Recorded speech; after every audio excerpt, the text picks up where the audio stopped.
এনেকুৱা টাইপ কৰি পাইছো আপোনালোকে বিশ্বাস নকৰিব মই এক ৰাতিত 5 লাখ 10 লাখ এনেকুৱা এটা মই বনাই এনেকুৱা পাইছো মই এমাউণ্ট এটা তেওঁ আজি এই লায়ন্স মল ন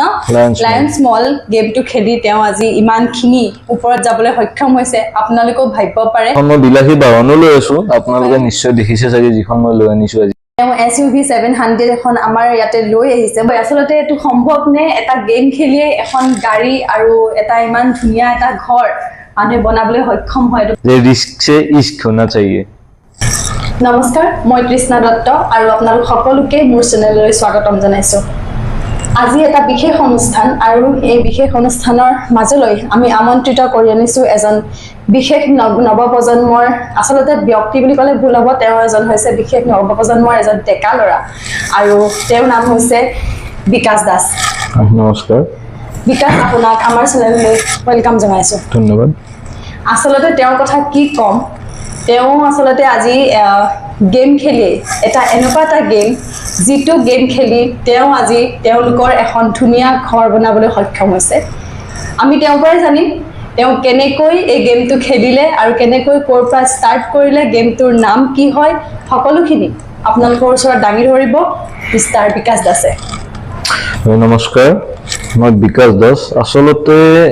গেম বুলি ক'লে এইটো এটা ট্ৰেডিঙত যায় এইটো মই প্ৰথম পাইছিলো মোৰ লগৰ এজনৰ তাত তো তেওঁ তাৰমানে ডেইলি সিস্টেমত 400-500 টকা তেনেকৈ আৰ্ন কৰি থাকে তো কিয়নো মই ভাবিলো যেহেতু তেতিয়া ময়ো এনে আছিলো ঘৰতে পঢ়া পাতিও প্ৰায় কমপ্লিটে হৈছিল কিন্তু একো আজিকালিতো আৰু চাকৰি বাকৰি বিচাৰি লাভ নাই তো তেতিয়া মই মানে এইটো প্ৰফেশনাল হিচাপত ললো মানে বহুতখিনি মাথা মাৰিলো আজিৰ পৰা প্ৰায় মই 4-5 বছৰ আগৰ পৰা এইটো এক্সপেৰিয়েন্স কৰি আছো আজি মই সাকসেস হোৱা মানে প্ৰায় হোৱা নাই কিন্তু আজি 2 বছৰৰ পৰা ভাল এটা আৰ্ন কৰি আছো যে আপোনালোকে নিশ্চয় দেখিছে চাগে যেটো মই সপোনৰ ঘৰটো বনাই আছো হেতু প্ৰায় মই এইটো গেমৰ পৰা কৰি আছো এইটো গেমটোৰ নাম হ'ল লাঞ্চ মল এইটো মানে কি এটা বেটিং টাইপ হয় এইটো এটা বেট লগাব লাগে মানে যত পইচাটো ডাবল এমাউন্ট এটাত আমাৰ তাত ৰিটাৰ্ন আহে তো এনেকুৱা গেমটো খেলিব পাৰে ট্ৰাই কৰিব পাৰে সকলোৱে এইটো এটা মানে কি এখন মই বিলাসী বাহনো লৈ আছো আপোনালোকে নিশ্চয় দেখিছে চাগে যিখন মই লৈ আনিছো আজি তো তেনেকৈ সো ফ্ৰেন্ডস আপোনালোকে গম পাইছে তেওঁ ইতিমধ্যে তেওঁ এটা ধুনীয়া সপোনৰ ঘৰ তেওঁ বনাই আছে আৰু লগতে আজি আমাৰ ইয়ালে এখন বিলাসী বাহনো লৈ আহিছে মই যদি সক্ষম হয় দেখাবলে তেনেহলে মই আপোনালোকক নিশ্চয় দেখাম আৰু তেওঁ আজি এই লায়ন্স মল ন লায়ন্স মল গেমটো খেলি তেওঁ আজি ইমানখিনি ওপৰত যাবলৈ সক্ষম হৈছে আপোনালোকেও ভাবিব পাৰে তেওঁ ক'লে তেওঁ আজি এখন সপোনৰ ঘৰ তেওঁ বনাই আছে গেমটো খেলি আৰু আজি তেওঁ SUV 700 এখন আমাৰ ইয়াতে লৈ আহিছে মই দেখিছো আৰু মই বিকাশক খুদিব বিচাৰিছো তেওঁ কেনেকৈ আসলতে এটো সম্ভৱ নে এটা গেম খেলিয়ে এখন গাড়ী আৰু এটা ইমান ধুনীয়া এটা ঘৰ মানুহে বনাবলৈ সক্ষম হয় তুমি কেনেকৈ কৰিলে মানে আসলতে এইটো মই বেলেগৰ ক্ষেত্ৰত ক'ব নাযাও কিন্তু মই নিজে সাকসেস হৈছো দেই বেলেগ এজনৰ ক্ষেত্ৰত তেওঁ এতিয়া এইটো প্ৰফেশনালি যদি লয় তেওঁ নিশ্চয় সাকসেস হ'ব কিন্তু এটা কথা আছে আজিকালি ৰিলছ বিলাকত প্ৰায় এটা লাইন আহি থাকে যে ৰিস্ক সে ইश्क होना चाहिए তো সেম মোৰো তেনেকুৱা আছে মই বহুতখিনি মই মানে কি এনেকুৱা টাইপ কৰি পাইছো আপোনালোকে বিশ্বাস নকৰিব মই এক ৰাতিত 5 লাখ 10 লাখ এনেকুৱা এটা মই বনাই এনেকুৱা পাইছো মই এমাউন্ট এটা ঠিক আছে মই ৰিসেন্টলি মই মানে কি মই একাউন্টস পুৰা জিৰো কৰি দিও একাউন্টস মানে যেটো আমাৰ লায়ন্স মলৰ আইডি থাকে সেই আইডিটোৰ পৰা আমাৰ বেংকত পইচাটো উইথড্ৰ কৰিব লাগে যিমানখিনি আমি উইন হও মই মানে কি লাঞ্চ মলৰ সেই যেটো আইডি থাকে সেই আইডিটোত মই পইচাটো নাৰাখো কাৰণ কিয় অনলাইন যেটো এটা প্ল্যাটফৰ্ম হয়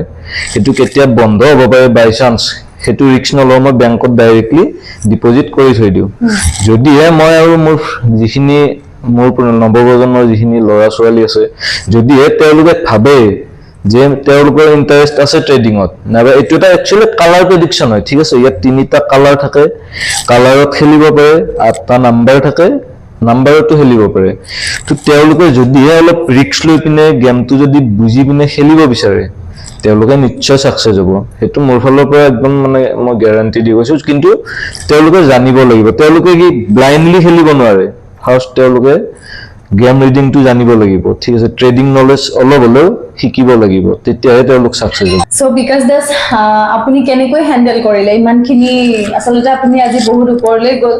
আজি কিমান দিনৰ পৰা আপুনি খেলি আছে আৰু কেনেকৈ আপুনি হ্যান্ডেল কৰিলে নাই নাই মইতো লাষ্ট 5-6 বছৰৰ পৰা খেলি আছো তো বৰ্তমানতো মই এনেকুৱা টোটাল 1500 1500 পৰা 2000 ৰ ভিতৰত মোৰ আন্ডাৰ ডাউনলাইন আছে ঠিক আছে ওকে তো তেওঁলোকৰ মই এটা হোৱাটছএপ গ্ৰুপ মই হ্যান্ডেল কৰো তেওঁলোকক মই গাইড কৰিবৰ কাৰণে মই এটা গ্ৰুপ খুলি লৈছো তো তেওঁলোকক মই নিজে গাইডো কৰো তা মোৰ ডাউনলাইন যিখিনি আছে তেওঁলোকে প্ৰত্যেক দিনে কমসে কম এমাউন্ট এটা তো 1500 এটা তো আৰ্ন কৰে কমসে কম তো তেনেকে যদিহে কোনোবা ইন্টাৰেস্টেড হয় জানিব বিচাৰে ট্ৰেডিং নলেজ কালাৰ প্ৰেডিকশন একচুয়ালি কি হয় বহুতে ভাবে ন যে এটো ফেক হয় কিন্তু একচুয়ালি ফেক নহয় ৰিস্ক ল'ব লাগিব সব বস্তুতে ৰিস্ক নললে একো কাম নাই হেতুৱে গাইস আপোনালোকে সব বস্তুতে ৰিস্ক ল'ব লাগিব যদিহে লাইফত ৰিস্ক নলয় তেতিয়া আপোনালোকে একো কৰিব নোৱাৰিব মই লাহে লাহে ৰিস্ক ল'বলৈ শিকি আছো আৰু বিকাশ দাসৰ পৰা শিকিম কেনেকৈ ৰিস্ক লয় লাইফত আৰু এটা কথা মই কিন্তে সুধিবলৈ আসলে পাহৰি গৈছিলো বিকাশ দাসৰ মই গম পাইছিলো তেওঁ যেতিয়া সোমাই আহিছিলে তেতিয়া আমি অলপ কথা পাতিছিলো তেতিয়াই গম পালো যে তেওঁ যিখন চশমা পিন্ধি আছে আসলে যিখন তেওঁৰ চকুৰ চশমা পিন্ধি আছে সেইখন চশমাৰ দাম হৈছে 70000 আৰু সেই চশমাখনত তেওঁ এই গেমৰ পৰা আৰ্ন কৰিছে গেমৰ পৰা আৰ্ন কৰি তেওঁ চশমাখন কিনিছে তেওঁ ক'ৰ পৰা চশমাখন কিনিছে আৰু কি ব্ৰেণ্ডৰ চশমাখন কিনিছে মই হেয়া জানিব বিচাৰিছো ৰকমবোৰ জানিব বিচাৰিছো আচ্ছা মই এইটো ৰিসেন্টলি লৈছো এটো মোৰ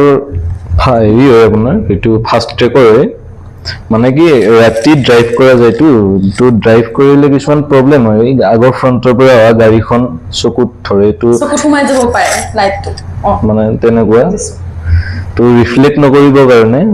মানে ৰাস্তাত একো দুৰ্ঘটনা নহবৰ কাৰণে মই এখন কিনি লৈছো তাৰ পিছত এনেকৈ আৰু কিছুমান আছে সপোন যিবিলাক পূৰণ কৰিব চেষ্টা কৰি আছো কিন্তু আপোনাৰ চশমাখন এটা সপোন আছিল এটা বিশাল সপোন আছিল এই সপোনটো আপোনাৰ কি এতিয়া আসলতে নেক্সট সপোন বুলি ক'ব গ'লে আজিয়ে নিচিনাকে আপোনালোকক এগেইন প্ৰেংক কৰাটোৱে মোৰ নেক্সট সপোন कौन है ये लोग कहां से आते हैं আৰু আসলতে এই যে কোনো 80000 ৰ চশমা নহয় যোৱাকালি মই ফেন্সি বজাৰৰ ফুটপাতৰ পৰা 80 টকাত লৈছিলো